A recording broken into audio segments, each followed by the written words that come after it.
Kami akan mempresentasikan strategi ceramah dan demonstrasi. Stay tune. Assalamualaikum warahmatullahi wabarakatuh. Saya Edo, saya akan menjelaskan mengenai pengertian strategi pembelajaran.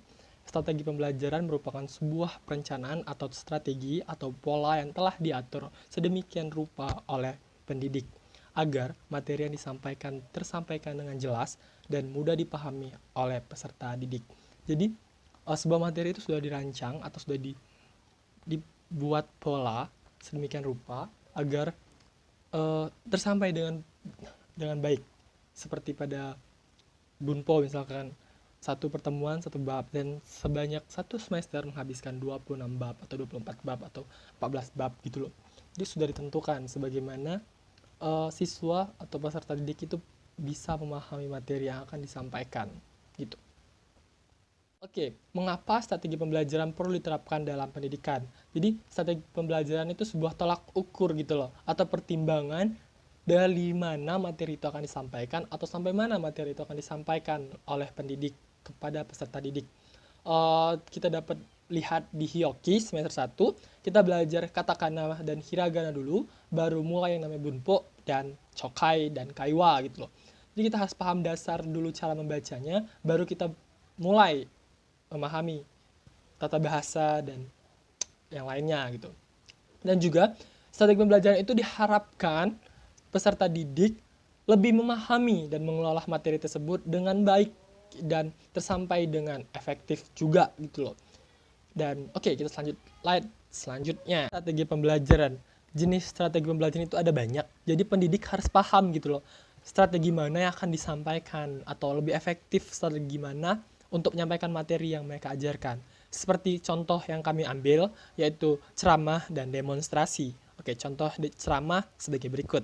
Contoh strategi pembelajaran mengenai ceramah. Jadi, pendidik akan menyampaikan materi yang disampaikan tanpa adanya demonstrasi atau tanpa adanya peragaan mengenai suatu.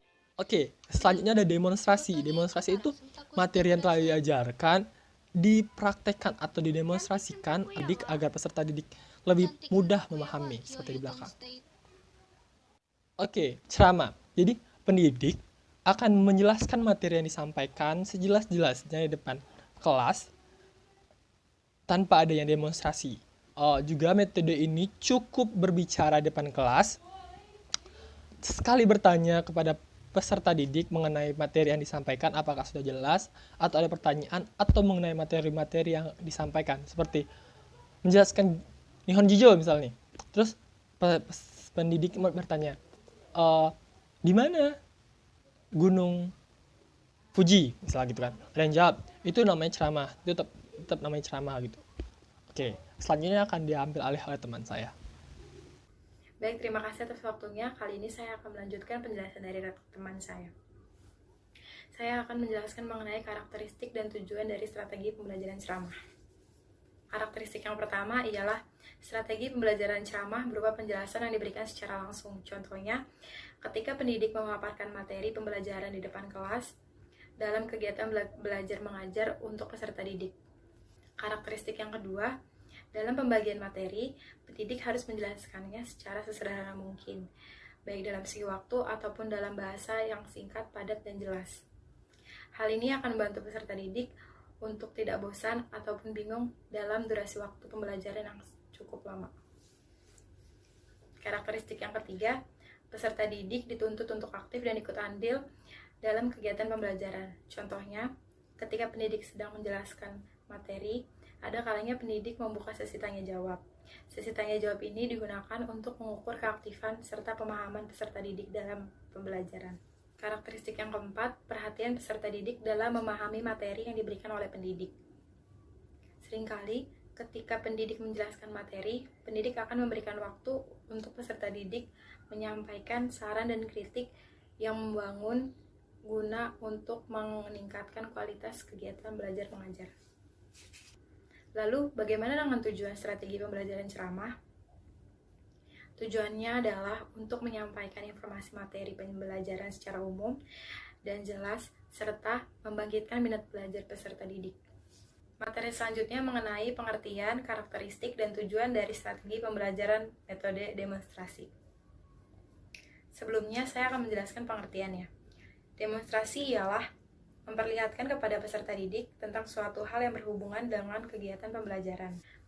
Pada strategi pembelajaran demonstrasi ada dua bagian, yaitu strategi pembelajaran demonstrasi secara lisan dan non-lisan. Ketika demonstrasi secara lisan, maka peserta didik perlu memperhatikan pendidik saat sedang menjelaskan atau memperagakan. Sedangkan demonstrasi secara non-lisan, peserta didik hanya perlu memperhatikan dan memahami step-step yang sudah diberikan atau disediakan oleh pendidik.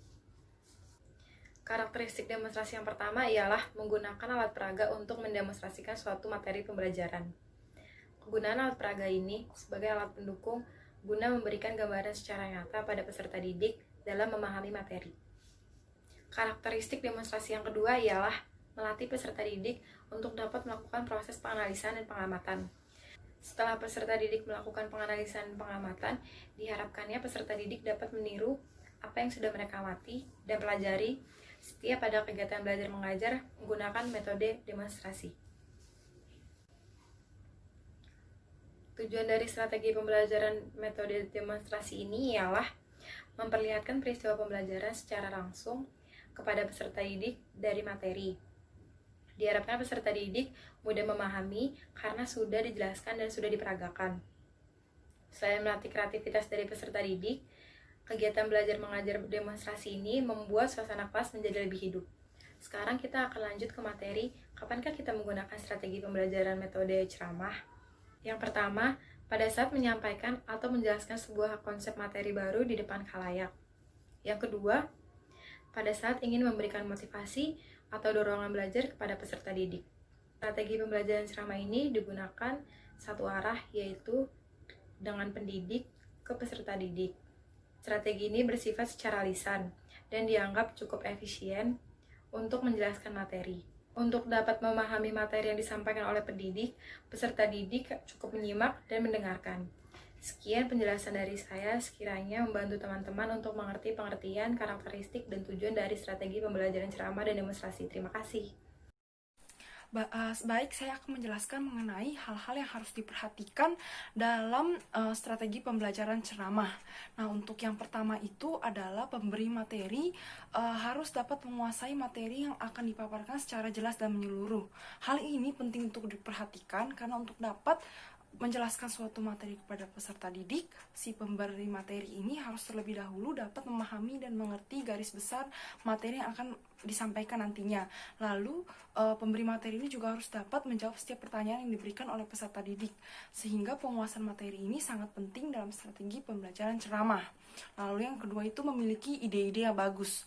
Nah, ide-ide yang bagus ini untuk menghilangkan rasa jenuh, rasa bosan, yaitu seperti dengan memberikan games, ice breaking, dan lain sebagainya. Selain itu, ice breaking juga berguna untuk memberikan motivasi belajar untuk siswa.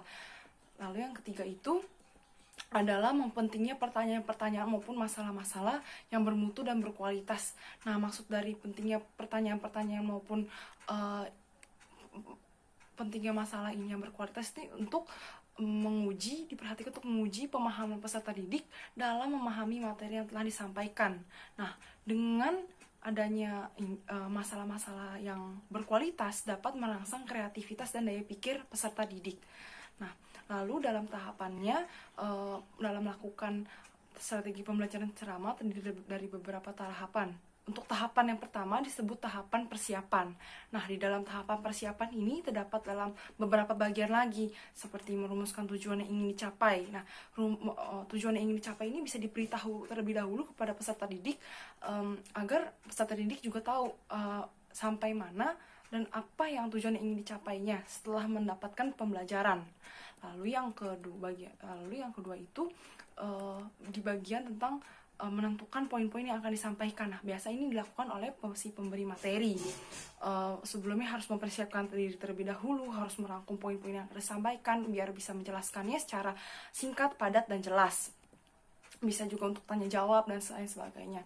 Lalu tahap yang kedua nih, tahap itu tahap pelaksanaan. Nah, dalam tahap pelaksanaan ini terdiri dari langkah pembukaan. Nah, langkah pembukaan ini biasanya langkahnya itu cukup penting dalam strategi pembelajaran, seperti guru yang harus merangsang fokus peserta didik terlebih dahulu biar selama pemberian materi peserta didik juga dapat fokus dan paham dengan materi yang akan disampaikan oleh nantinya seperti itu. Dan setelah itu, setelah merangsang fokus, mulailah diberikan langkah penyajian. Langkah penyajian ini seorang pemberi materi yang menjelaskan materinya kepada peserta didik. Diharapkan apa yang menjadi pemahaman siswa maupun dengan pemahaman peserta didik dapat sejalan, sehingga digunakan tanya jawab untuk sebagai menghubungkan pemahaman siswa dengan pemahaman pemberi materi. Tanya jawab ini juga digunakan untuk mencegah terjadi kesalahpahaman dan juga untuk menjawab rasa-rasa keingetahuan dari si peserta didik.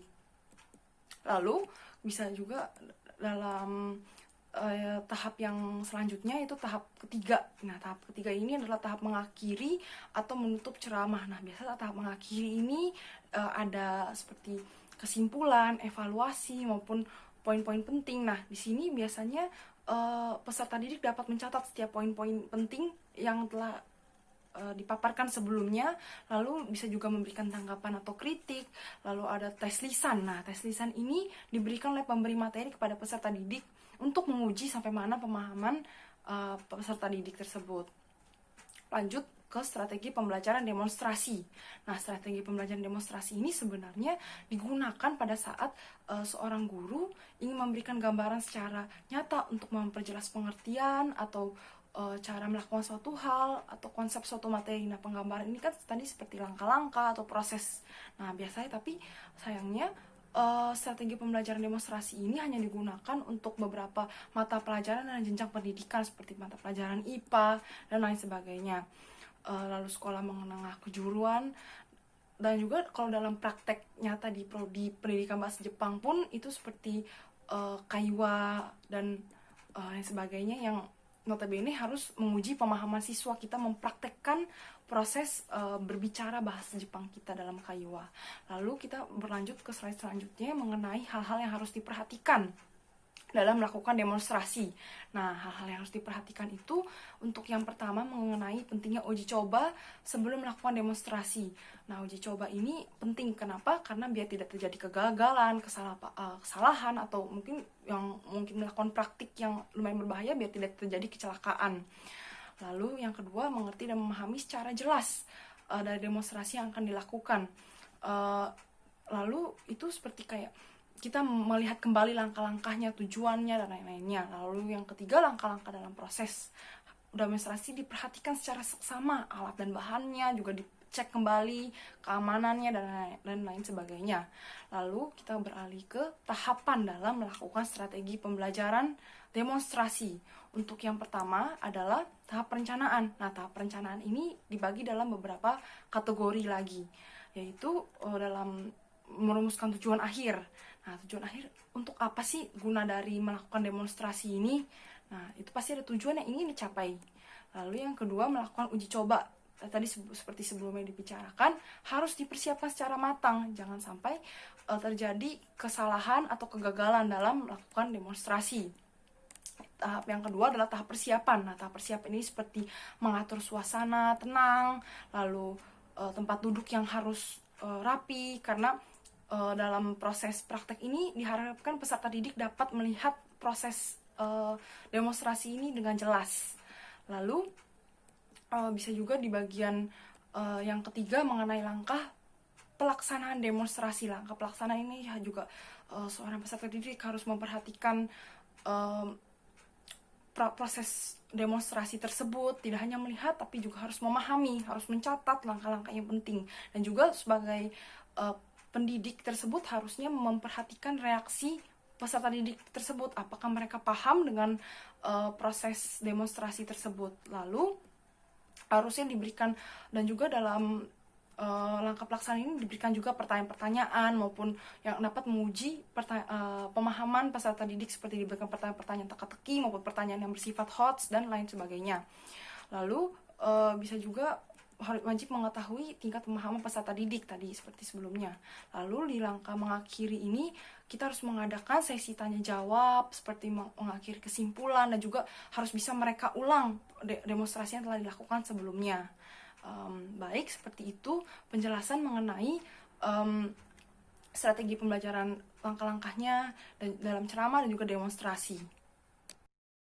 Terima kasih telah menyimak video presentasi dari kami. Mohon maaf jika salah kata dan penyampaian. Terima kasih.